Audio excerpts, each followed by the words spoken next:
खंड 2 अध्याय 101 side story किन यांग एक्स पेंग यिंग 10.2 पेंग यिंग शर्मा गई और उसने अपनी कलम नीचे रख दी। जल्दी से डायरी बंद कर दी। उसने डायरी अपने बैग में रख ली। बिस्तर पर लेटे लेटे पेंग यिंग ने वैक्सीन पर लिखे संदेशों और आशीर्वादों को फिर से पढ़ा, जिन्हें पढ़ने का उसे कल समय नहीं मिला था। शाम को 6 बजे किन यांग उसे लेने आया। उसने उसका सूटकेस उठाया।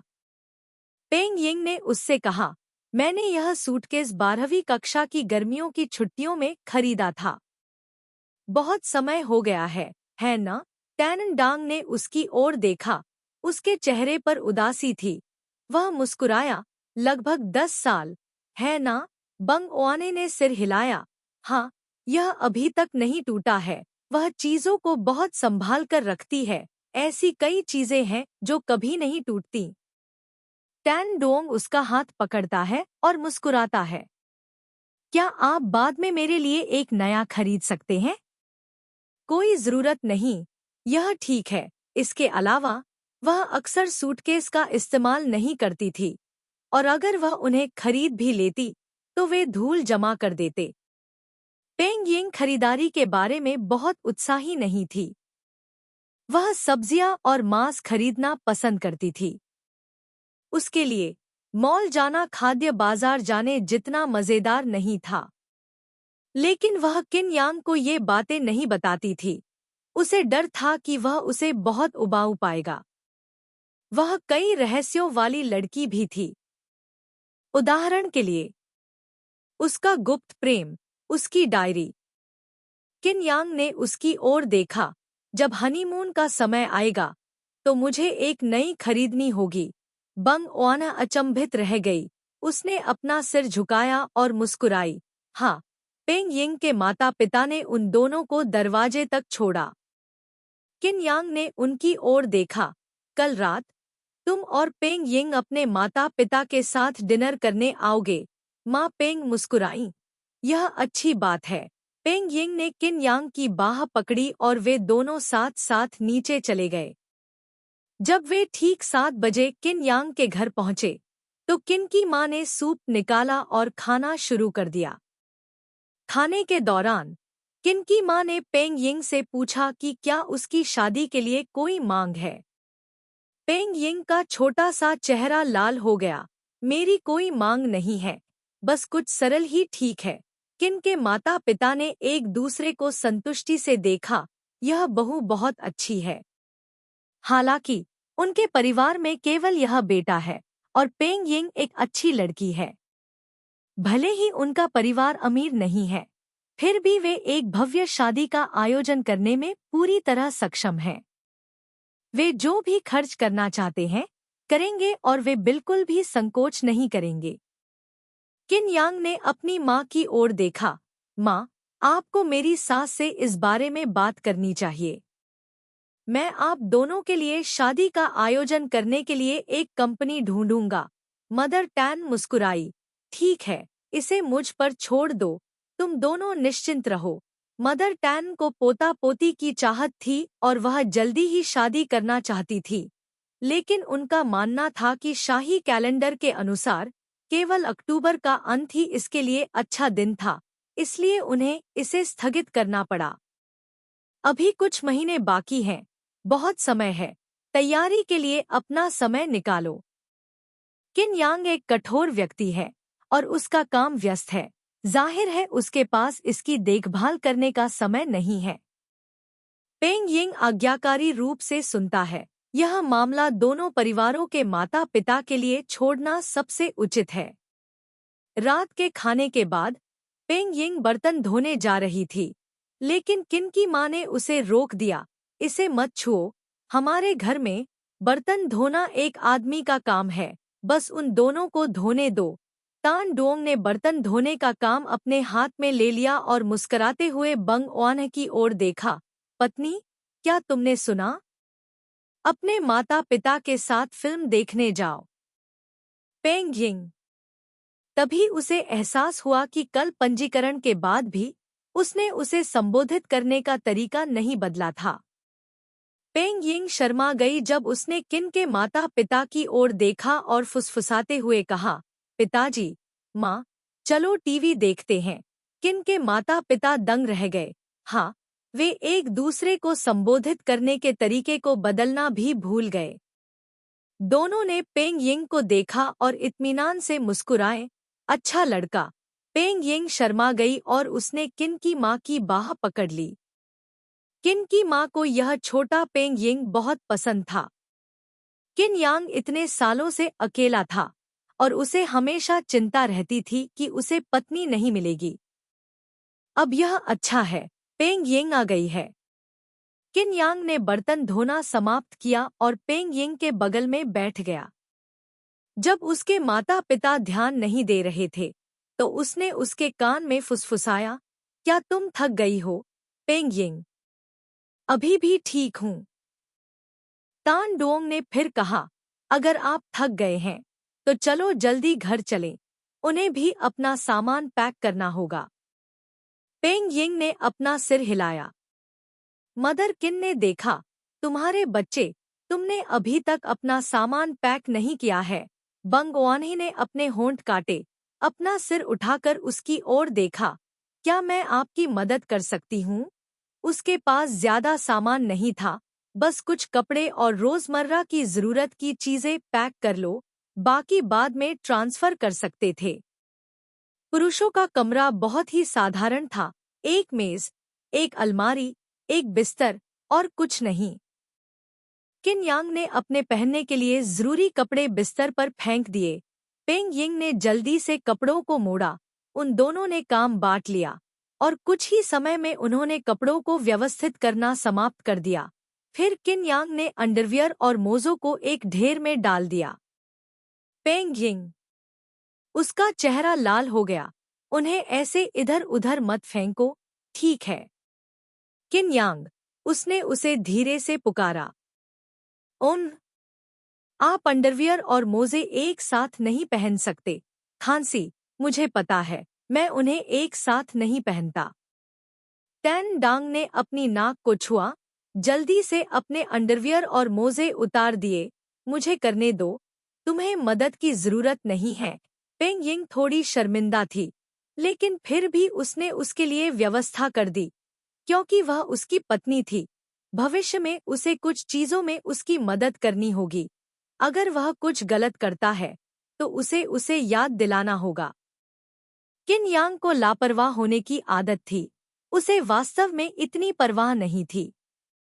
उसने उसकी ओर देखा और फिर से मुस्कुराया। उसने उसका हाथ पकड़ा और उसे चूमने के लिए अपने मुंह पर रख लिया। खुद को रोक नहीं पाया लेकिन कहा, पेंग यिंग, अगर हम पहले साथ होते तो बहुत अच्छा होता। बंग ओआनह दंग रह गया और मंद मंद मुस्कुराने लगा। अब ठीक है, हालांकि थोड़ी देर हो चुकी थी, लेकिन उसे कोई पछतावा नहीं था। नहीं, उसे इस बात का पछतावा था कि उसने पहले ही अपने दिल की बात कबूल नहीं की, क्योंकि वह मामला अभी भी एक रहस्य था। अगर उसने वाकई 1 साल, 2 या 3 साल पहले अपने दिल की बात कबूल कर ली होती, तो नतीजा क्या होता? सबसे डरावनी बात अज्ञात है। वह उस डरावनी परिकल्पना के बारे में चिंता नहीं करना चाहती। टैन डोंग ने सोचा, यह सही है, अब भी बहुत अच्छा है। अगर यह पहले संभव होता तो वह निश्चित रूप से उसे आज की तरह पसंद करता। नहीं, वह उससे प्यार करता था। पिछली रात के बाद उसका शरीर सामंजस्य में था। शारीरिक और मानसिक दोनों रूप से वह उससे प्यार करता था। जब उन दोनों ने सफाई पूरी की तो पहले से ही 9 बज चुके थे। उन्हें घर जाकर फिर से व्यवस्थित करना था। वे ज्यादा देर तक नहीं रुके, जल्दी से चले गए। जब वे घर पहुंचे तो पेंग यिंग ने दोनों सूटकेस खोले, व्यवस्थित करना शुरू कर दिया।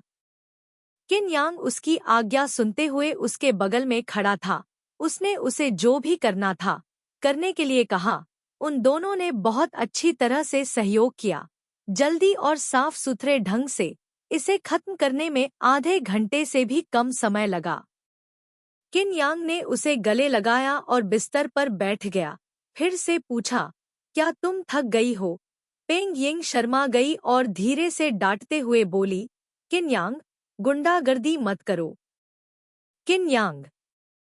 उसका मतलब था कि वह पूरे दिन सफाई और व्यवस्था कर रहा था। किन यांग हंसा और उसे चिढ़ाते हुए देखा। उसका मतलब था, क्या घर बदलने के लिए सामान पैक करना थका देने वाला नहीं है? तुम्हें क्या लगा मैंने कहा, बीवी? पेंग यिंग, बहुत शर्मिंदा। पेंग यिंग ने भौहें सिकोड़ी और उसे घूरते हुए कहा, मुझे अब और मत सताओ। किन यांग को पता था कि वह बहुत आगे बढ़ गया था। मुस्कुराया और उसे चूमा। तुम मुझे इतना पसंद क्यों करती हो? पेंग यिंग ने नाक भौं सिकोड़ी और कोई जवाब नहीं दिया। उसके दिल ने कहा, तुम मुझे और भी अच्छा महसूस कराती हो। किन यांग ने उसकी तरफ देखा, खुद पर काबू नहीं रख पाया। वह उसे चूमने के लिए झुका। पेंग यिंग ने उसे दूर धकेल दिया। किन यांग ने उसकी गर्दन के पीछे दबाव डाला, उसे इससे बचने नहीं दिया। उसके पास कुछ शब्द बुदबुदाने और उसका चुंबन प्राप्त करने के लिए अपना सिर उठाने के अलावा कोई विकल्प नहीं था। पिछली रात की याद अभी भी ताज़ा थी, मानो वह नई हो। यह पहले से ही अंधेरा हो चुका था और किन यांग इसे फिर से चाहती थी। उसका हाथ उसके कपड़ों के अंदर टटोल रहा था। पेंग यिंग ने जल्दी से इसे टाल दिया, शर्माते हुए, और कहा, मत करो, किन यांग। वह अभी भी थोड़ा असहज थी। इसके अलावा उसे आज बहुत पसीना आया था। मैं तुम्हारे लिए पानी चालू कर दूंगा। बंगवाने ने एक क्षण सोचा और उत्तर दिया, हाँ। उसके घर में कोई बाथटब नहीं था, सिवाय छुट्टियों के जब वह अपने माता पिता के साथ गर्म पानी के झरने में नहाने जाती थी। उसने 1 साल में स्नान नहीं किया था। नए घर के मास्टर बेडरूम में एक बाथटब था और वह बस थक गई थी। किन यांग उसके लिए पानी चालू करने गया और पेंग यिंग ने अपने कपड़े वॉशिंग मशीन में डाले और स्टार्ट बटन दबाया। किन यांग बाहर आया और उसने देखा कि वह एक पोछा पकड़े हुए थी, जिसके बगल में धूल की एक पतली परत थी। जब वह अभी अभी साफ कर रही थी तो वह उसे साफ करना भूल गई थी। उसने जल्दी से उसे पकड़ लिया। मुझे दे दो, बंगवान ने उससे बहस न करते हुए मुस्कुराते हुए कहा, आपके घर में घर की सफाई करना भी पुरुषों का काम है। मैं चाहता हूँ कि तुम जो चाहो करो। हाँ हाँ। पेंग यिंग हंसना बंद नहीं कर सकी। किन यांग भी हंसा। पहुंचने के बाद उसने कहा, पानी काफी होगा, जाकर नहा लो। बंगवान ने हाँ में जवाब दिया। घर जाकर अपना पजामा लिया और नहाने चली गई। तान डोंग ने पोछा धोया, उसे सुखाया और बालकनी में टांग दिया। फोन की घंटी बजी। उसने देखा, यह कैप्टन का फोन था। टैन यांग बालकनी से टिककर फोन का जवाब देने लगा। उन दोनों ने 10 मिनट से ज्यादा समय तक नए मामले पर चर्चा की। टैन यांग ने फोन रख दिया और अपने कमरे में वापस आ गया। उसने बिस्तर पर पेंग यिंग का बैग देखा। वह बैग उठाने के लिए आगे बढ़ा और उसे टांगने ही वाला था कि अचानक रुक गया। इस बैग में क्या था? इतना भारी क्यों? टैन डांग ने जिपर खोला और एक बहुत मोटी नोटबुक देखी। उसने उसे बाहर निकाला और सोचा, यह क्या है? उसने इतनी मोटी नोटबुक कभी नहीं देखी थी, लेकिन यह पेंग यिंग की चीज थी। वह इसे लापरवाही से नहीं छूता था।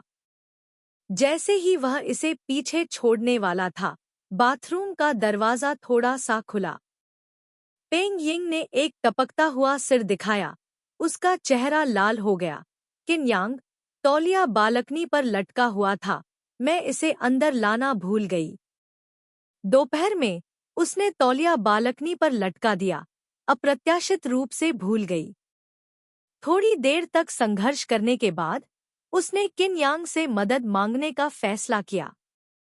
यह कहने के बाद वह तुरंत दरवाजे के पीछे छिप गई। किन यांग दंग रह गई।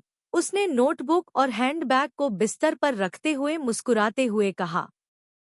किताब की रीढ़ बिस्तर पर खड़ी थी। हैंडबैग से टिकी हुई थी। पन्ने पलटे हुए थे। 2013 में एक निश्चित दिन पर रुक गए। किन यांग ने ध्यान नहीं दिया, जल्दी से तौलिया लेने के लिए बालकनी में गई और उसे दे दिया। दरवाजा थोड़ा खुला। एक छोटा गोरा हाथ आगे बढ़ा और इधर-उधर हिलाया, लेकिन तौलिया नहीं पकड़ सका। वह घबरा गई। किन यांग। टैन डांग मुस्कुराया, उसे और तंग नहीं किया। उसने तौलिया उसके हाथ में रख दिया और उसका हाथ पकड़ लिया। बैंगोआन्हा, लानत है।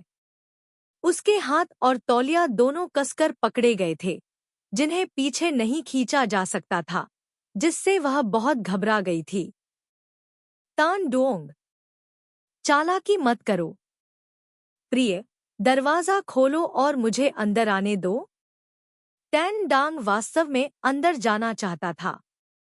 अभी वह उसे चिढ़ाना चाहता था, लेकिन अब वह वास्तव में मूड में था। नहीं, टैन डांग ने सोचा, उसे जाने दो, भविष्य में कई अवसर मिलेंगे। धमाका। दरवाजा बंद हो गया। क्लिक। लॉक हो गया। टैन डांग, वह भेड़िया नहीं है। तुम उसके खिलाफ इतने रक्षात्मक क्यों हो? टैन डांग ने हंसते हुए अपना सिर हिलाया और आह भरते हुए कहा, छोटे बच्चे, देखते हैं, जब मैं बाहर निकलूंगा तो तुम्हारे साथ कैसे पेश आता हूँ। किन यांग बिस्तर पर वापस आया और उसने देखा कि डायरी गलती से खुल गई थी। उसने डायरी पर नजर डाली और दंग रह गया। 10 अगस्त 2013। मैंने अपनी आरामदायक शिक्षण नौकरी को अलविदा कहने और एक शेफ बनने का फैसला किया, क्योंकि ऐसा लग रहा था कि किन यांग को वास्तव में स्वादिष्ट भोजन पसंद है। इसलिए उसे एक ऐसी लड़की भी पसंद होगी जो अच्छा खाना बना सके। मैं वह लड़की बनना चाहता हूँ। किन यांग लंबे समय तक दंग रहा। उसकी उंगलियां कांप रही थी। उसने धीरे से डायरी उठाई। बाथरूम का दरवाजा खुला। पेंग यिंग शर्माते हुए बाहर निकली। जैसे ही उसने ऊपर देखा, उसकी नज़र उसकी गहरी आंखों पर पड़ी। उसी समय उसने उसके हाथ में डायरी भी देखी। पेंग यिंग को बिजली का झटका लगा। वह जल्दी से चिल्लाई, डायरी वापस छीनने के लिए आगे बढ़ी। वह घबराई हुई और शर्मिंदा दोनों थी, बेहद शर्मिंदा। पेंग यिंग ने उसे घूर कर देखा। तुम मेरी डायरी कैसे पढ़ सकते हो? आपने इसे कहाँ पढ़ा? क्या आप जानते हैं कि वह 10 साल से उस पर गुप्त क्रश थी? बंग ओना बहुत शर्मिंदा थी। उसे डर नहीं था कि उसे पता चल जाएगा, लेकिन वह उसे बताने के लिए शादी के दिन तक इंतजार करना चाहती थी। तुम तुम तुम घिनौने। उसकी शादी का तोहफा चला गया। तान डांग को धीरे धीरे होश आया और उसने उसकी ओर देखा। पेंग यिंग की लंबाई 1 मीटर 58 है। उनके जैसे 1 मीटर 83 लंबे व्यक्ति के सामने खड़ी होकर वह वास्तव में बहुत छोटी है। उसने उसे कसकर गले लगाया, अपना सिर नीचे किया, उसे जोर से चूमा और चूमते हुए समझाया, मुझे माफ करें, मेरा इरादा इसे चुपके से पढ़ने का नहीं था। पेंग यिंग ने उसे और गहराई में जाने से रोकने के लिए अपने होंठ काटे। किन यांग बस बहुत उत्साहित था, बहुत दुखी था। वह जानता था कि पेंग यिंग पहले उसे पसंद करती थी, लेकिन उसने यह उम्मीद नहीं की थी कि यह इतनी जल्दी हो जाएगा, और उससे भी ज्यादा उसे उम्मीद नहीं थी कि वह उसके लिए अपनी मूल नौकरी छोड़ देगी, एक शेफ बनना चुनेगी और एक रेस्तरां खोलेगी। शायद ऐसी कई चीजें थी जो उसे नहीं पता थी। पेंग यिंग एक खजाने की तरह थी जो उसके खोजने का इंतजार कर रही थी। वह जल्दी में नहीं था, वह वास्तव में जल्दी में नहीं था। उनके पास अभी भी एक जीवन था। पेंग यिंग हकलाते हुए बोली, लेकिन आपने अभी भी इसे पढ़ा है ना? तान डोंग ने उसे गले लगाया, नीचे झुका और उसकी ओर देखा। हाँ। तुम क्या देखते हो? उसने कांपती आवाज में पूछा। उसे बहुत दुख हो रहा था। आपको इस्तीफा देते हुए और शेफ बनने का विकल्प चुनते हुए देखना, आपको यह कहते हुए देखना कि आप वह लड़की बनना चाहती हैं जो मुझे पसंद है, उसने धीमी आवाज में कहा। उसकी आंखें नम थी। धिक्कार है, उसके जैसा बूढ़ा आदमी उसके द्वारा आंसू बहाने वाला था। प्यार क्या होता है वह पहले नहीं जानता था और लू शी मियां और जूकियान को भी नीचा देखता था। अब वह समझ गया। धिक्कार है, यह वास्तव में दर्दनाक था और अच्छा भी लगा। यह दर्दनाक और सुखद दोनों था। पेंग यिंग ने शर्मिंदगी में अपने पैर पटक दिए, लेकिन फिर भी उसे लगा कि यह पर्याप्त नहीं था, इसलिए वह करीब आई और उसके कंधे को काट लिया। किन यांग ने उसे काटने दिया, यहाँ तक कि भौहें भी नहीं सिकोड़ी, धीरे से मनाते हुए, पत्नी, मुझे माफ कर दो। वह एक पल के लिए रुक गया। मैं इतना खुश हूँ, इतना खुश कि मुझे समझ नहीं आ रहा कि क्या करूं। तो तुम मुझे ऐसे पसंद करती हो? पेंग यिंग ने अपने पैर पटकते हुए कहा, अभी भी बात कर रही हो? टैननडांग मुस्कुराया और उसकी ओर देखा। ठीक है, मैं अब और नहीं हंसूंगा। शर्माओ मत, हो सकता है कि मैं तुम्हें देर से पसंद करूं, लेकिन इससे हमारी भावनाओं की गहराई पर कोई असर नहीं पड़ता। मैं तुमसे प्यार करता हूं। पेंग यिंग। बैंग ओन्हा दंग रह गई। उसने अपना सिर उठाया और उसे हैरानी से देखा। टैननडांग ने सोचा, आई लव यू शब्द कहना मुश्किल था, लेकिन उसने फिर भी दोहराया, आई लव यू। एक बार कहने के बाद दूसरी बार कोई समस्या नहीं है। उसने इसे 2 बार, 3 बार, 4 बार दोहराया। 10वीं बार पेंग यिंग शर्मा गई और अपनी छाती पर मुक्का मारा।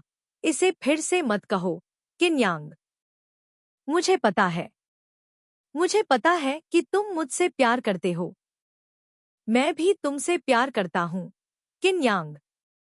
किन यांग ने अपना सिर नीचे किया और उसे चूमा, गहराई से चूमा। पेंग यिंग को तब तक चूमा गया जब तक कि वह सांस नहीं ले सकी। उसके कपड़े आधे ढके हुए थे, आधे खुले हुए। फिर अचानक दुनिया घूम गई। उसका पूरा शरीर नरम बिस्तर में दब गया। आदमी ने अपना भारी शरीर उसके ऊपर दबा दिया। क्या ये ठीक है? सिर्फ एक बार? उसने कुछ नहीं कहा, इसलिए टैन डांग ने इसे उसकी मौन सहमति मान लिया। वह खुशी से हंसा, खड़ा हुआ और अपने कपड़े उतार दिए।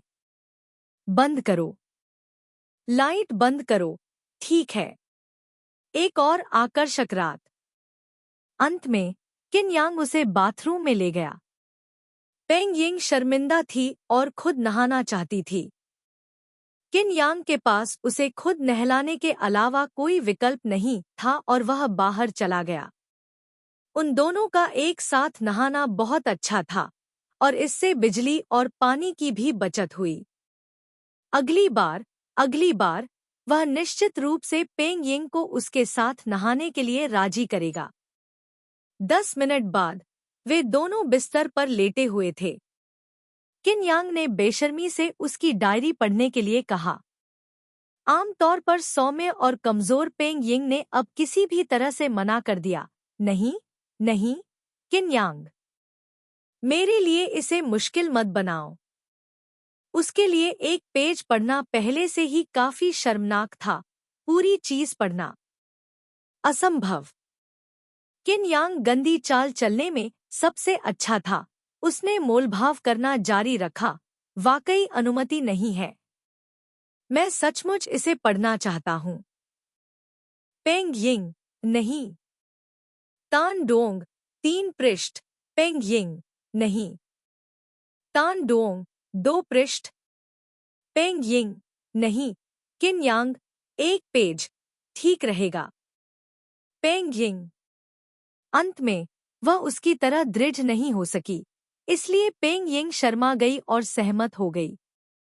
किन यांग बेहद खुश था, लेकिन उसने दुष्टता से सोचा, अब से वे हर रात एक बार मोलभाव करेंगे और हर रात एक पेज पढ़ेंगे। अगर भविष्य इतना लंबा था तो एक दिन वह निश्चित रूप से इसे पढ़ना समाप्त कर देगा। नहीं, शायद वह इसे पूरा न कर पाए, क्योंकि वह और लिखती रहेगी। कोई बात नहीं, जीवन ऐसे ही दिलचस्प है। अगली सुबह पेंग यिंग रेस्तरां में गई और सभी कर्मचारी उसे देखकर मुस्कुराए। मैडम, नवविवाहित होना कैसा लगता है? यह महिला, आपका रंग बहुत गुलाबी है। मैडम, आपका चेहरा बहुत तरोताजा लग रहा है। बॉस का शरीर बहुत अच्छा है, उनकी शारीरिक शक्ति भी खराब नहीं होगी। कहने की जरूरत नहीं है, बॉस के पास एब्स हैं। पेंग यिंग खुद को शर्म से लाल होने से नहीं रोक पाई। उसकी कर्मचारी बहुत प्यारी थी, लेकिन उसकी भी कोई सीमा नहीं थी। किन यांग के पास वाकई सिक्स पैक एब्स थे, और यहाँ तक कि उसकी रेखाएं भी मरमेड जैसी थी। तुम्हें कैसे पता चला? मैंने अनुमान लगाया। हाँ, ऐसा लगता है कि यह सच है। पेंग यिंग, बेवकूफ बनाया गया। पेंग यिंग ने मुंह बनाया। जल्दी करो और काम पर लग जाओ, नहीं तो मेरी तनख्वाह काट ली जाएगी। अब जाओ। बंगवान ने मुस्कुराते हुए सभी को घबराते और काम करने की कोशिश करते हुए देखा। पिछले साल इसी समय के आसपास व्यापार खराब था, उसके कर्मचारी भी दुखी थे। वे हर दिन काम नहीं करते थे। वह वास्तव में चिंतित थी कि रेस्तरां को बंद करना पड़ेगा। सौभाग्य से सब कुछ बीत गया। उसके दोस्तों, उसके माता पिता सभी ने इसे बढ़ावा देने में मदद की। डिंगमी के वीबो पर बहुत सारे प्रशंसक थे। डू मिंग वेई के भी बहुत सारे थे। वे सभी उसके लिए वीबो पर विज्ञापन करते थे। वर्तमान में रेस्तरां बहुत अच्छा चल रहा था। उस रात किन यांग उसे लेने आया था। पेंग यिंग ने सड़क के किनारे सैकड़ों फूल खिलते हुए देखे। वह एक पल के लिए रुक गई। किन यांग ने पूछा, क्या आपको फूल पसंद है? मैं इसे बाद में तुम्हें दे दूंगा। बंगवाने ने अपना सिर उठाया और मुस्कुराई। ठीक है, मुझे केवल एक फूल चाहिए। एक फूल? हाँ, सामने एक फूलों की दुकान थी। किन यांग ने गुलाब का एक गुच्छा खरीदा, एक निकाला और उसे दे दिया, और बाकी को उसकी बाहों में भर दिया। एक गुलाब या एक गुच्छा सब उसका था। पेंग यिंग ने अचंभे में अपना सिर नीचे कर लिया। गुलाब शानदार और चुपचाप खिल रहे थे, ठीक वैसे ही जैसे उसका 10 साल का गुप्त प्रेम। आखिरकार यह फलित हो गया था। वॉल्यूम 2 अध्याय 102 शी मील और जू जेन 1 की साइड स्टोरी। मेमोरीज ने अपने कॉलेज के पहले वर्ष के दौरान 2 कार्डों को कसकर रखा था।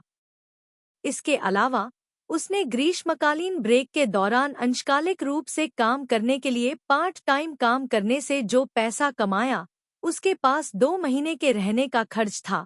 जब लू शी मियां राष्ट्रीय दिवस की छुट्टी के दौरान उससे मिलने आए थे, तो वह एच विश्वविद्यालय में एक अवसाद की स्थिति में गिर गई थी। दिन के बाद दिन ब्लाइंड और उबाऊ था। उसके पास कोई आत्मा नहीं थी। उसने जो कुछ भी किया वह उबाऊ था। वह रात में सो नहीं सकती थी। 7 दिनों के दौरान लू शी मियां न केवल अपने दोस्तों से मिली, बल्कि अपने दोस्तों से भी मिली। वह यहाँ तक कि उसे गृहनगर की बैठक में भाग लेने के लिए, जब वह होटल में एक शॉवर ले रही थी, तो वह गृहनगर की बैठक में भाग लेती थी। उसका चेहरा भाप से बह गया। लू शी मियां, क्या आपका फोन बज रहा है? एक लंबे समय के लिए उससे संपर्क नहीं किया था। फोन मुड़ा हुआ था। लू शी मियां ने इसे खोला, उत्तर बटन दबाया और धीमी आवाज में कहा, हेलो, डिंगमी अभी फोन का जवाब देने के लिए उपलब्ध नहीं है, कृपया बाद में कॉल करें। डिंगमी शर्मा गई। आपका क्या मतलब है कि वह अभी फोन का जवाब देने के लिए उपलब्ध नहीं है? दूसरी तरफ हान जाओ। कौन? कौन? यह आदमी कौन है? उसकी आवाज कुछ हद तक लू शी मियाँ जैसी लग रही थी। यह सही है, यह राष्ट्रीय दिवस है। लू शी मियाँ डिंगमी से मिलने आए होंगे। वाक्यांश फोन का जवाब देने के लिए उपलब्ध नहीं, वास्तव में लोगों को बहुत सी चीजों की कल्पना कर सकता है। हान जियो शर्मिंदा था। ओह ठीक है। लू शी मियाँ अलविदा। रुको, हान जियो ने अचानक पुकारा। लू शी मियाँ ने थोड़ा सा भौहें सिकोड़ी, उस छोटी लड़की की ओर देखा जो दरवाजे से चिपकी हुई थी। या फिर आप उसे फिर से बहकाने की कोशिश कर रही हैं? लाइन के दूसरी तरफ हान जियाओ ने अजीब तरीके से कहा, आप लू शी मियाँ हैं, है ना? मैं दिनह मठ को गृहनगर बैठक में शामिल होने के लिए आमंत्रित करना चाहता हूँ। यदि आप भी गियांग चाउ में हैं, तो क्या आप भी आ सकते हैं? कुछ लोग हैं जिन्हें आप शायद जानते हैं, वे सभी हमारे जियांगजू फर्स्ट मिडिल स्कूल के पूर्व छात्र हैं। गृहनगर की बैठक? हम ठीक है, स्थान कहाँ है? डिंगमी ने यह सुना और जल्दी से अपना सिर पीछे खींच लिया, दरवाजे के सामने झुक गई और अपने होठों को दबाया, फिर से आह भरी। धन्यवाद, डिंगमी और मैं तब आएंगे। डिंगमी ने अपना सिर नीचे किया और अपने पैर की उंगलियों को घूरते हुए सोचा, यह भयानक है। वह अभी वास्तव में भयानक थी। स्नान करने के बाद उसने अपना पजामा पहना और बाहर आ गई। लू शी मियाँ ने उसका हाथ पकड़ा और उसे अपनी गोद में बैठा लिया। दिनहमत उसकी गोद में बैठ गया और आज्ञाकारी ढंग से अपनी गलती स्वीकार करने लगा। लू शी मियाँ ने उसके हाथ से तौलिया लिया और उसके बाल सुखाए। उसकी हरकतें बहुत कोमल नहीं थी। कल रात होमटाउन मीटिंग में चलें? डिंगमी ने मना करने की हिम्मत नहीं की। उसे डर था कि वह चिंता करेगा, इसलिए उसने आज्ञाकारी ढंग से जवाब दिया, हाँ। लू शी मियाँ ने अपने होंठ चाटे, कुछ और नहीं कहा, और उसे हेयर ड्रायर लाने जाने दिया। डिंगमी फिर से हेयर ड्रायर लेने के लिए बाथरूम में चली गई, उसके सामने अपना सिर झुकाया और उसे अपने बाल सुखाने दिया। एक पल बाद लू शी मियाँ ने हेयर ड्रायर नीचे रखा और नहाने चला गया। नहाने के बाद उसने अपने स्पोर्ट्सवियर पहने, कंबल उठाया और पीछे से डिंगमी को गले लगाया। डिंगमी ने पलटकर उसकी तरफ देखा। लू शी मियाँ ने अपना सिर नीचे किया और चेतावनी दी, डिंग जियाओमी, खिलवाड़ मत करो। पिछली कुछ रातों में डिंगमी परेशान करता रहा। वे दोनों एक ही बिस्तर पर सोते थे, चाहे वह खुद को नियंत्रित करने में कितना भी अच्छा क्यों न हो, चाहे वह कितना भी संयमी क्यों न हो। ऐसे समय भी आते थे जब खुद को रोकना मुश्किल होता था। डिंगमी ने मुंह बनाया, मुझे पता है। लू शी मियाँ ने अपने होठों को मोड़ा, उसे चूमने के लिए अपना सिर नीचे किया। वह बहुत देर तक चूमने की हिम्मत नहीं कर पाया, और जब उसने चूमा तो उसने उसका सिर अपनी छाती में दबा लिया। सो जाओ। हाँ। डिंगमी को उसने कसकर गले लगा लिया। वह लापरवाह होने की हिम्मत नहीं कर रही थी। एक पल बाद लू शी मियाँ, मैं इस तरह सो नहीं सकती। उसने उसे बहुत कसकर गले लगाया और उसका शरीर गर्म और कठोर दोनों था, बिल्कुल भट्टी की तरह। लू शी मियाँ ने अपने होठों को दबाया, थोड़ा पीछे हटे और उसे जाने दिया।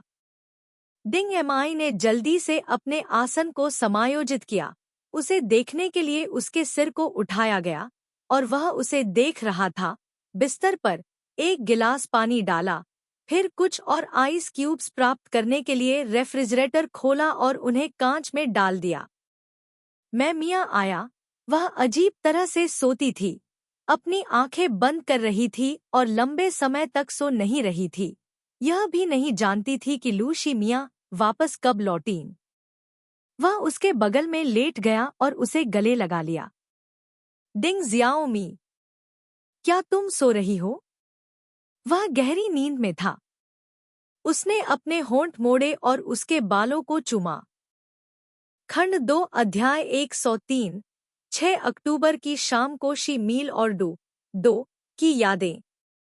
हान जो और अन्य लोगों को पता था कि वे जानबूझकर 2 खाली सीटों को एक दूसरे के पास छोड़ते हैं, एक गर्म बर्तन को साझा करते हैं। यदि वह और लू शी मियां अन्य जोड़ों की तरह हो सकते हैं, तो एक दूसरे के रूममेट को खाने और पीने के लिए आमंत्रित करते हैं, कभी कभी इकट्ठा होते हैं और एक साथ मस्ती करते हैं। गर्म। यह बहुत खुश और आनंदित होना चाहिए।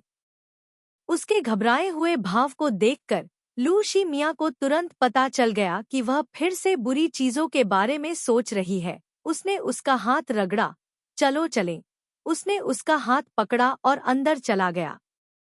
इस गृहनगर बैठक में प्रथम वर्ष से वरिष्ठ वर्ष तक के छात्र थे।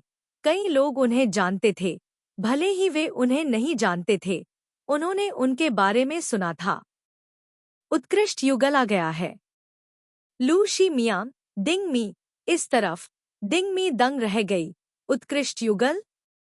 ओह ठीक है। विश्वविद्यालय प्रवेश परीक्षा के परिणामों की घोषणा के बाद स्कूल में अफवाहें थी कि वे एक उत्कृष्ट युगल थे। कक्षा 12 एक ने 3 उत्कृष्ट जोड़े तैयार किए। कक्षा अध्यक्ष और उप कक्षा अध्यक्ष। प्राकृतिक विज्ञान में शीर्ष छात्र और उनके डेस्कमेट डिंगमी। इसके अलावा विश्वविद्यालय प्रवेश परीक्षा में एक अज्ञात घोड़ा था, जू कियान, और उसकी प्रेमिका जो विदेश में अध्ययन करने गई थी। उस समय विदेश में अध्ययन करना हमेशा लोगों को लगता था कि यह देश में अध्ययन करने से बेहतर है। वापस लौटना उन्हें प्रसिद्ध बना देगा। आम तौर पर सक्षम परिवार अपने बच्चों को विदेश भेजने के लिए हर तरह से सोचते थे। विदेश में डुमिंगवेई को स्पष्ट रूप से कई लोगों द्वारा प्रशंसा की वस्तु के रूप में सूचीबद्ध किया गया था।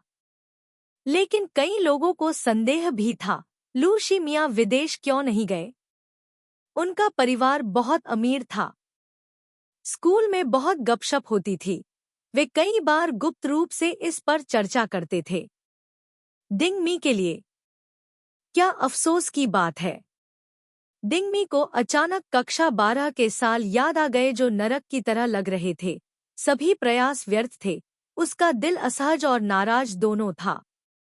लू शी मियां ने उसके सिर को थपथपाया, एक कुर्सी खींची, उसके कंधे को दबाया। वे दोनों एक साथ बैठ गए। सभी की ओर देखते हुए उन्होंने सहजता से प्रशंसा स्वीकार की। धन्यवाद। चौथे वर्ष के वरिष्ठ, जिन्होंने गतिविधि का आयोजन किया था, ने लू शी मियां को मेनू दिया। मुस्कुराते हुए कहा, मैं भी ये मिडिल स्कूल में पढ़ता हूँ। मैंने आपके बारे में लंबे समय से सुना है। आज पहली बार हम मिले हैं। कोई आश्चर्य नहीं कि हर बार जब वे आपका उल्लेख करते हैं तो लड़कियों की आंखें चमक उठती हैं। बहुत सुंदर, यहाँ तक कि मैं भी भावुक हो जाता हूँ। हर कोई। वरिष्ठ, क्या आप जानते हैं कि आप क्या कह रहे हैं? लू शी मियां ने भौहें सिकोड़ी। कुछ भी नहीं कहा। डिंग मी को गुस्सा आया।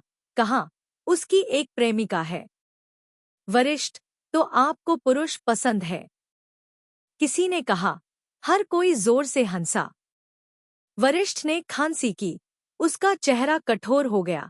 कह रहा था, गलतफहमी मत करो। मैं सीधा हूँ। आप सिर्फ एक सादृश्य बना रहे हैं। क्या आप समझते हैं? उनकी अभिव्यक्ति अभी भी शांत थी। उन्होंने डिंग एमआई से पूछा, मैं क्या खाना चाहता हूँ? ऐसा लग रहा था कि उन दोनों का एक बहुत अच्छा रिश्ता था। यह सोचकर कि उसने लू शी मियान को एक प्रेम पत्र कैसे लिखा था, वह मदद नहीं कर सकती थी, लेकिन वास्तव में वे एक युगल थे। फिर भी वह एक जोड़ी थी। दीवार के कोने की खुदाई। डिंग एमआई ने वास्तव में हॉट पॉट खाने के लिए पसंद किया। उसने इतनी मेहनत की कि उसका चेहरा लाल हो गया। लू शी मियां ने उसे देखने के लिए अपना सिर नीचे कर दिया, यह देखकर कि उसने बहुत कुछ खाया था। कुछ और चाहते हैं? यह आपके और डिंग एमआई के लिए है। मैट ने देखा कि वह बदल गया था। पहले उसे खाने और इधर-उधर खेलने में बहुत दिलचस्पी नहीं थी, लेकिन हाई स्कूल में जो भी खेलने का सुझाव दिया जाता था, वह उसमें शामिल हो जाता था। लेकिन तब, क्योंकि वह तुखियन और तान डांग के साथ घनिष्ठ मित्र था और उसके साथ डू मिनहवी भी था, वे छोटे समूहों में इकट्ठा हुए। आज के गृहनगर की बैठक में हर कोई उनसे बहुत परिचित नहीं था। कुछ लोग ऐसे थे जिनसे ल्यूक थोई मियाँ और दीन मैट पहली बार मिले थे।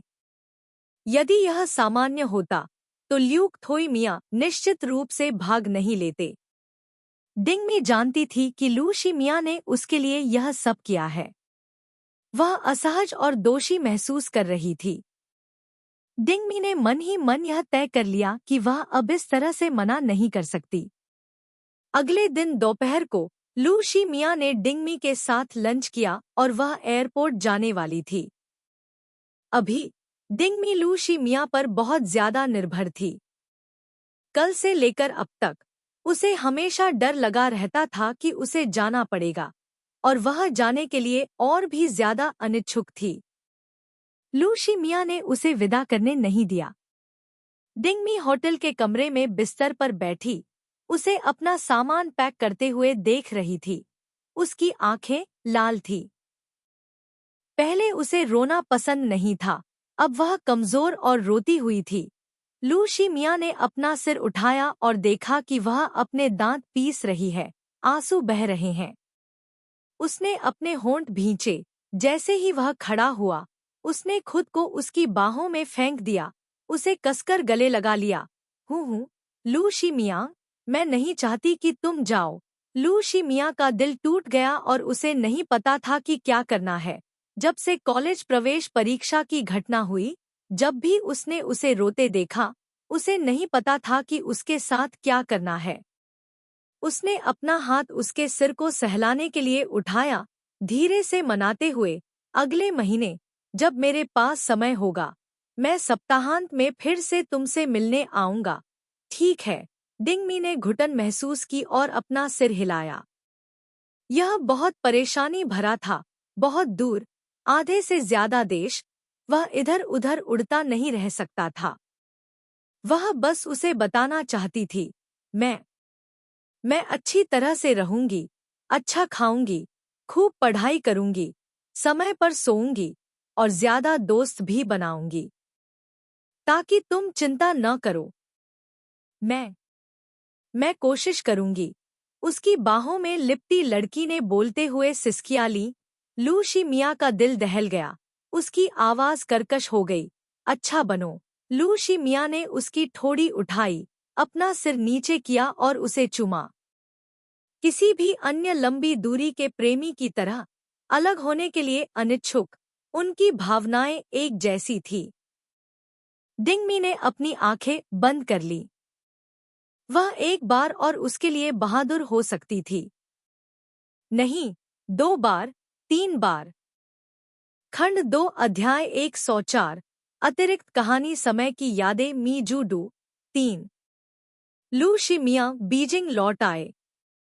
उनके छात्रावास में 4 लोग थे।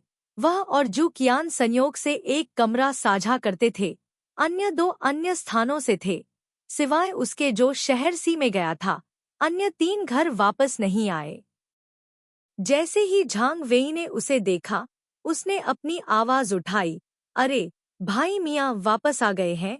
लू शी मियाँ ने अपना सूटकेस टेबल के बगल में रखा और गुनगुनाते हुए जवाब दिया, कैसा है? क्या आप अपनी गर्लफ्रेंड के प्रति भावुक हैं? लंबी दूरी का रिश्ता, झांग वेई ने मुस्कुराते हुए पूछा। वह बहुत जिज्ञासु था। लू शी मियाँ का स्कूल में प्रवेश करने के बाद से कई लोगों ने पीछा किया था, लेकिन उसने पहले ही घोषणा कर दी थी कि उसकी एक प्रेमिका है। पूरे स्कूल में कितनी युवा लड़कियों के दिल टूट गए थे। एक अन्य रूममेट वेई जोंग ने भी हंसते हुए कहा, तुम बहुत नीच हो। झांग वेई, अरे, जब लू शी मियाँ यहाँ नहीं थे, तो तुमने क्या कहा? लू शी मियाँ हंसे, उन्हें अनदेखा करते हुए, चारों ओर देखते हुए। जू कियान कहा है। ओ, प्रोफेसर ने उसे ढूंढ लिया। अरे, भाई मियाँ, हमें अपनी प्रेमिका की तस्वीर दिखाओ। यह सही है। वे जिज्ञासा से मर रहे थे। प्रतिभाशाली कंप्यूटर विज्ञान के छात्र की प्रेमिका कैसी दिखती थी? अपने विभाग की सौंदर्य रानी से भी अधिक सुंदर, या स्कूल की सुंदरता से तुलना? जब शुक्यान के बारे में पूछा गया तो उसने कहा, उसके 2 डिंपल हैं और एक प्यारी सी मुस्कान है, एक भी फोटो नहीं थी। लू शिमिया ने उन पर नजर डाली। उसके फोन में डिंगमी की तस्वीरें थी, जो सभी डू मिंग वेई ने कैमरे से खींची थी, लेकिन उसे ये चीजें दूसरों के साथ साझा करने की आदत नहीं थी। जब उसे उसकी याद आती, तभी वह उन्हें देखने के लिए खोलता था। उस समय फोन कैमरों की गुणवत्ता बहुत अच्छी नहीं थी और उसके फोन में डिंगमी की 10 से ज्यादा तस्वीरें थी। लू शिमिया ने इत्मीनान से अपनी चीजें व्यवस्थित की। वह तुम्हारी गर्लफ्रेंड नहीं है। तुम क्या देख रहे हो? अरे, वह बहुत अच्छी तरह से छिपी हुई है। बाद में जब एक महिला छात्रा ने छात्रावास में फोन किया या झांग वेई और वेई जोंग को पुल के रूप में काम करने के लिए कहा, तो दोनों ने सीधे कहा, हमारे मियाँ भाई की एक गर्लफ्रेंड है, वह बहुत दृढ़ है और उसे हिलाया नहीं जा सकता। शुकियान, तू खिएन की एक गर्लफ्रेंड भी है, अमेरिका में, लंबी और सुंदर, केवल एक बेवकूफ ही उससे रिश्ता तोड़ सकता है। डिंगमी का जीवन एक शांतिपूर्ण कक्षा में लौट आया। मनोवैज्ञानिक लू शिमिया ने उसे लगभग हर दिन संपर्क करने के लिए आमंत्रित किया। डिंगमी भी उपचार के साथ बहुत सहयोगी थी। अक्टूबर के अंत में डिंगमी अंशकालिक नौकरी खोजने की तैयारी कर रही थी। उसके रूममेट लियू जियाओ ने उससे पूछा, डिंगमी, मेरी चचेरी बहन 11वीं कक्षा में है, अंग्रेजी में कमजोर है, एक ट्यूटर की तलाश कर रही है, समय पर भुगतान करें? क्या आप मदद करने के लिए सहमत हैं? यह मेरे स्कूल के बहुत करीब है, वेतन बुरा नहीं था, बाहर मिलने वाली अंशकालिक नौकरियों से बहुत बेहतर था। डिंगमी बिना किसी हिचकिचाहट के सहमत हो गई। इस तरह उसके पास हर महीने के लिए बुनियादी जीवनयापन के खर्च थे। डिंगमी ने अपने मूड को समायोजित करने की कोशिश की। उसका छात्र जीवन धीरे धीरे सही रास्ते पर लौट आया। सर्दियों की छुट्टी। डिंगमी ने फिर भी ट्रेन से वापसी की। लू शिमिया उससे बाद में चले गए। उसने अपना सूटकेस घसीटा, बस से जिंगहाई शहर वापस चली गई। इस जगह पर लंबे समय से कोई नहीं रहता था, लेकिन लू शिमिया ने किसी को पहले से ही इसे साफ करने के लिए कहा था। वहां कोई धूल जमा नहीं थी। उसने अपना सूटकेस नीचे रखा, सोफे पर लेट गई। लू शिमिया को मैसेज किया, उसे बताया कि वह घर आ गई है। लू शिमिया ने जवाब दिया, अच्छी तरह आराम करो, समय पर खाना याद रखना, मैं अभी भी पढ़ाई कर रही हूँ। डिंगमी खुद को हंसने से नहीं रोक पाई। एक बार याद करते हुए उन दोनों ने कक्षा के दौरान एक दूसरे को मैसेज किया। लू शिमिया को प्रोफेसर ने एक सवाल का जवाब देने के लिए खड़े होने के लिए कहा। जू कियान ने यह कहानी सुनाई। हाँ डॉट। दीन मार्ट नहाने चली गई, करीब आधे घंटे सोई, 6 बजे उठी। उसने डू मिन्हवी को फोन किया। विदेशों में सर्दियों की छुट्टियां देश के मुकाबले जल्दी होती हैं। डू मिन्हवी घर लौट आई थी। दोनों ने बाहर खाने और शहर में घूमने का समय तय किया। लंबे समय तक अलग रहने के बाद मिलते ही दोनों ने एक दूसरे को गले लगा लिया। डू मिन्हवी ज्यादा सुंदर थी, 1 मीटर 70 लंबी, पतली फिगर, लंबे घुंघराले बाल, चेस्टनट रंग में रंगे हुए, जो उस समय बहुत लोकप्रिय था। यह तो बताने की जरूरत नहीं कि उसकी त्वचा गोरी थी, वह बेहद खूबसूरत लग रही थी। दिनमट ने अपने नए कंधे तक लंबे बालों की ओर इशारा किया। मेरे बाल कब तुम्हारे जितने लंबे हो जाएंगे? मैं भी उन्हें कर्ल करना चाहती हूँ। राष्ट्रीय दिवस की छुट्टी के बाद दिनमट ने अपने बाल लंबे करने शुरू कर दिए और अब वे काफी लंबे हो गए थे। डू मिन्हवी मुस्कुराए और उसके सिर को थपथपाया। चलो मैं तुम्हारे बाल कटवाने के लिए तुम्हें ले चलता हूँ। दिनमट ने भी ऐसा ही करने की योजना बनाई। ठीक है, उन दोनों ने कॉलेज प्रवेश परीक्षा का जिक्र नहीं किया। डू मिनहवी ने देखा कि वह ठीक थी और राहत महसूस की, इसलिए उसने फिर से इसका जिक्र नहीं किया। अच्छा खाना खाओ, बाल कटवाओ, खरीदारी करो, नए कपड़े खरीदो। क्या तुम अभी तक बीजिंग गई हो? डिंग एमआई ने पूछा। आधे से अधिक साल के बाद से उन्होंने एक दूसरे को देखा था। क्योंकि डू मिंगवेई ने धीरे धीरे चलाई, 1 घंटे की ड्राइव ने उसे 1.5 घंटे का समय दिया, और दुर्भाग्य से वह ट्रैफिक के कारण समय चूक गई।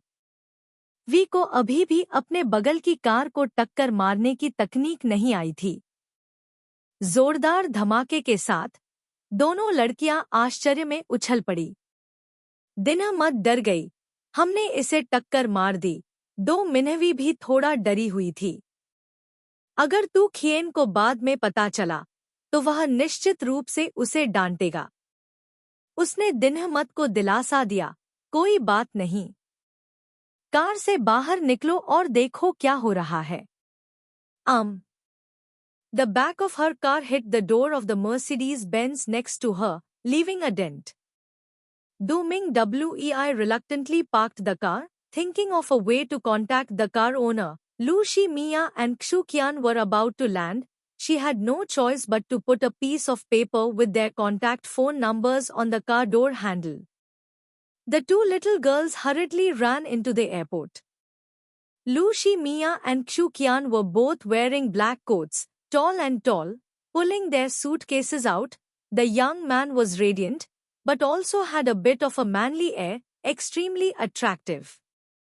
Ding Mi saw a girl stealing glances at Lu Shimia, pouted.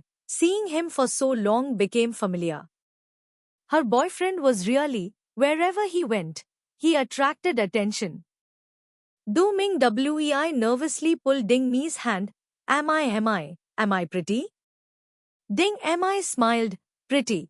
In this entire airport, I haven't seen anyone prettier than you. She knew both sides had the same mood after meeting after a long time. Ding Mi blinked, seriously asked, Then I'm pretty, नहीं? Do मिंगवेई ने उसके कंधे को गले लगाया, बहुत सुंदर और प्यारी, शहद की तरह मुस्कुराती हुई। मैंने इस पूरे हवाई अड्डे में किसी को भी तुमसे ज्यादा सुंदर मुस्कुराते हुए नहीं देखा। दोनों लड़कियां एक दूसरे को देखती रहीं और एक साथ जोर से हंस पड़ी। लू शी-मिया ने अपने लंबे कद पर भरोसा किया और जल्द ही डिंग मी और डू मिंगवेई को देखा। उसने अपनी ठुड्डी उठाई और इशारा किया, वहां। तो कियान ने जल्दी से देखा और निश्चित रूप से उसने डू मिंगवेई को देखा। और भी सुंदर।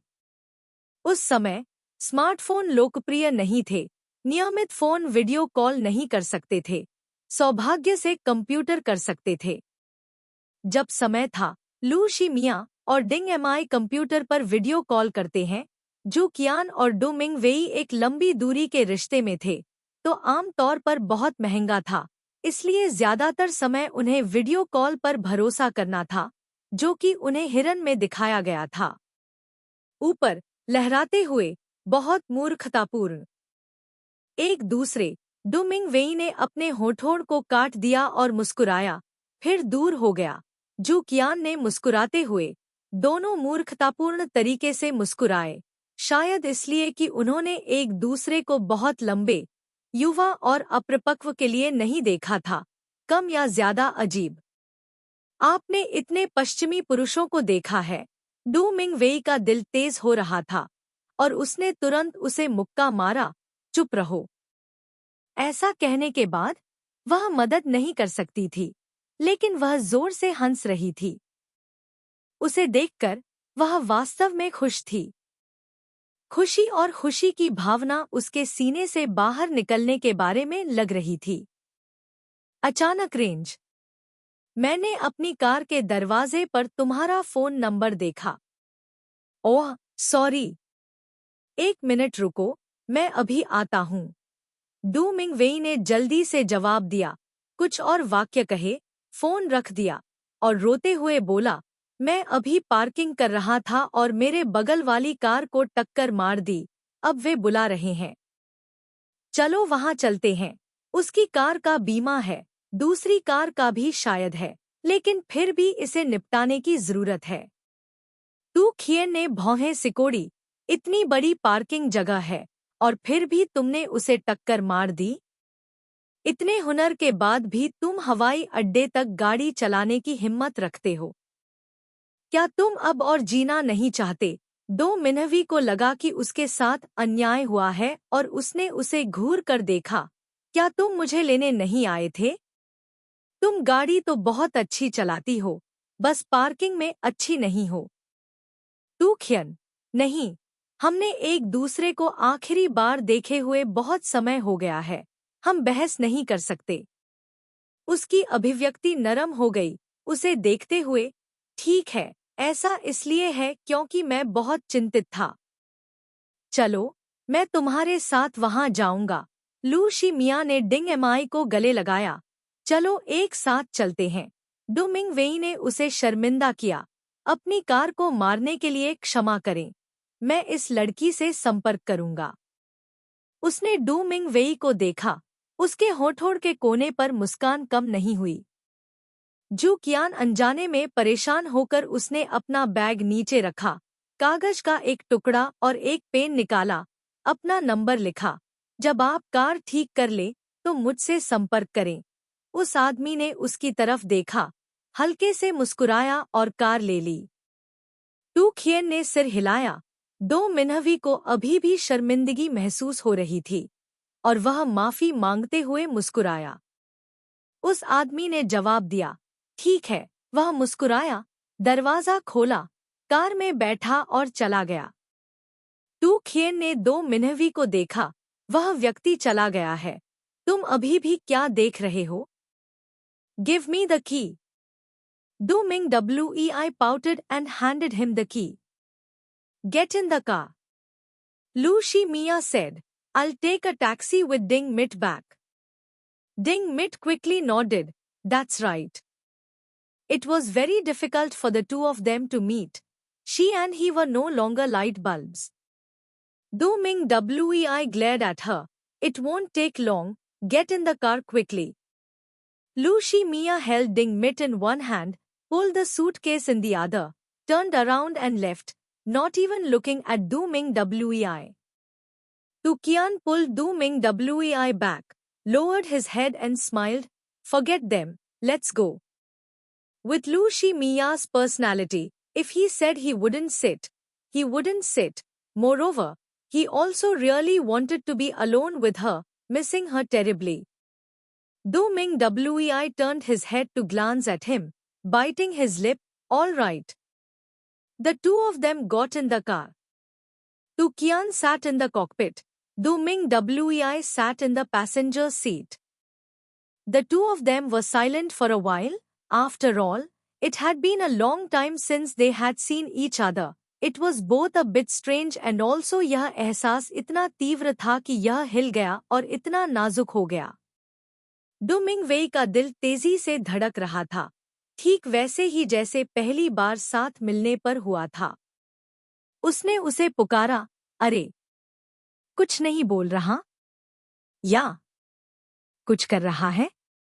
उसका दिल अचानक थोड़ा खोया हुआ महसूस हुआ। तु खियन ने अचानक अपना सिर उसकी ओर घुमाया। अगले ही पल उसने उसके कंधों को पकड़ लिया, आगे झुका और उसके होठों को चूम लिया। डू मिंग वेई का दिल ढोल की तरह धड़क रहा था, उसकी पलकें कांप रही थीं। उसने धीरे से उसकी छाती पर मुक्का मारा, फिर अपनी बाहें उसकी गर्दन के चारों ओर लपेट दीं। यह सही है। हजारों साल की जुदाई, पुनर्मिलन के दिन की लालसा, केवल एक भावुक चुंबन अस्थायी रूप से लालसा को दूर कर सकता है। तू खेन ने उसे बहुत जोश से चूमा। धीरे धीरे कुछ अजीब होता गया। डू मिनहवी वही था, हाफ रहा था। लंबे समय के बाद दोनों अलग हो गए। डू मिनहवी का चेहरा चमकीला लाल था, बहुत सुंदर लग रहा था। तू खेन ने उसके गाल को सहलाया, धीरे से कहा, डू मिनहवी, मुझे तुम्हारी बहुत याद आती है। खंड 2 अध्याय 105 11वीं की साइड स्टोरी। डिंग जियाओमी लू शिमिया के साथ यात्रा पर जाने की तैयारी कर रही थी और यह 11:11 बजे था, इसलिए वह बहुत सारी चीजें खरीदना चाहती थी। आमतौर पर वह लू शिमिया के साथ रहना पसंद करती थी। जब भी लू शिमिया अध्ययन कक्ष में काम करतीं, तो वे कभी कभी फल ले आतीं या दरवाजे के सहारे झुककर अपना सिर अंदर डालकर पूछतीं, लू शिमिया, क्या मैं आपके लिए एक गिलास पानी ला सकती हूँ? या फिर कहतीं, लू शिमिया, क्या आप कुछ फलों का जूस लेंगी? या फिर आगे कहतीं, हनी, आप किस समय काम करती हैं? मैं सो जाना चाहता हूँ। उसके हाथ में उसके फोन के साथ, क्या गलत है?